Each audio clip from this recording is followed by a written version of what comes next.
అందరికీ వందనములు. దేవుని నామమున స్తోత్రములు. ఎలా ఉన్నారండి? బాగున్నారా? మంచిది.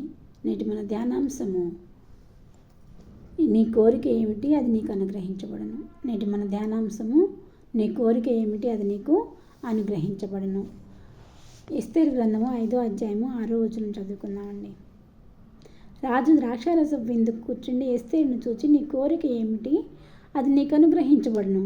నీ మనవి ఏమిటి, అది రాజ్యంలో సగం మట్టుకైనను చేయబడనని చెప్పగా, ఎస్తేరు రాజుగారిని విందుకు పిలిచిందండి.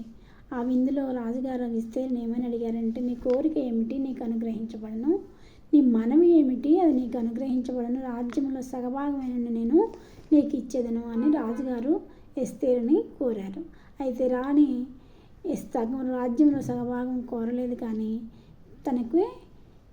తన జాతిని తనను సంహరింపాలని చూస్తున్నారని, వారి నుండి తన జాతిని తనని రక్షించమని కోరుతుంది. అప్పుడు రాజుగారు, ఎవరు నీ జాతిని నిన్ను చంపాలని చూస్తుంది అన్నప్పుడు, ఈ హామానే అని చెప్తుంది. హామాను అని చెప్పినప్పుడు రాజుగారికి హామాను మీద కోపం వస్తుంది.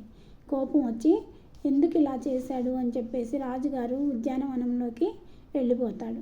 రాజుగారు ఉద్యానవనంలోకి వెళ్ళిపోగానే హామాను రాజుగారికి కోపం వచ్చిందని చంపేస్తాడు అని చెప్పేసి రాణిని బతిలాడుకుందామని రాణి కాళ్ళ మీద పడి, అమ్మ నన్ను సంహరించకుండా కాపాడు అని అడుగుతూ ఉన్న సమయంలో రాజుగారు ఉద్యానవనం నుంచి మళ్ళీ విందుశాలకు వస్తారు.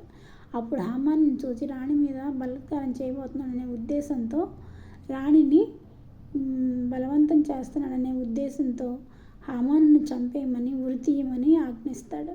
అప్పుడు హామానుని సైనికులు తీసుకెళ్ళేటప్పుడు చెప్తారు రాజుగారికి, మొర్దెకైని ఉరి తీయడానికి హామాను 50 మూరల ఎత్తుగల ఒక కొయ్యను తన ఇంటి దగ్గర నాటుకున్నాడు సార్ రాజుగారు అని చెప్పినప్పుడు, అదే అయితే ఆ కొయ్య మీద ఈ హామానుని ఉరి తీయండి అని చెప్తాడు. అప్పుడు ఆ కొయ్య మీద ఈ హామాను ఉరి తీయండి అని చెప్పినప్పుడు ఆ కొయ్య మీద ఈ హామాన్ని ఉరి తీస్తాడు. చూసారా, ఎవరు తవ్వుకున్న గోతిలో వారే పడతారని పెద్దవాళ్ళు అంటారు కదా. కాబట్టి ఎవరికి కూడా మనం కష్టం కలిగించకూడదు, నష్టం కలిగించకూడదండి. దేవుని బిడ్డలకు అసలు కలిగించకూడదు. దేవుడు ఊరుకోడు. కాబట్టి వారిని ఈ దేవుడు సంహరిస్తాడు.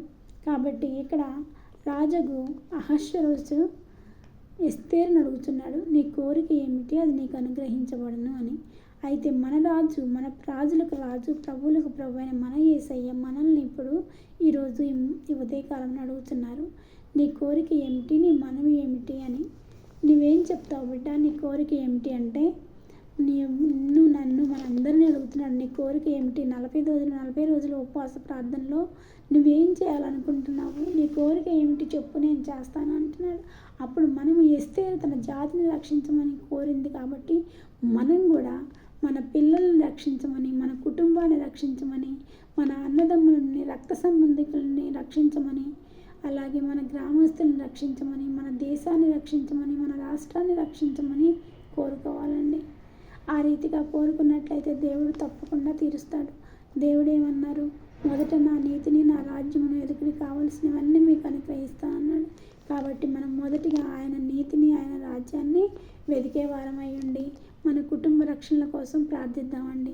మన కుటుంబంలో మన పిల్లలు రక్షించబడలేదా, యజమానులు రక్షించబడలేదా, లేదా అన్నదమ్ములు కానీ అక్క చెల్లెలు కానీ రక్షించబడిన వారు ఉన్నట్లయితే వారి కోసం ప్రార్థించాలి. గ్రామంలో వాళ్ళ కోసం ప్రార్థించాలి.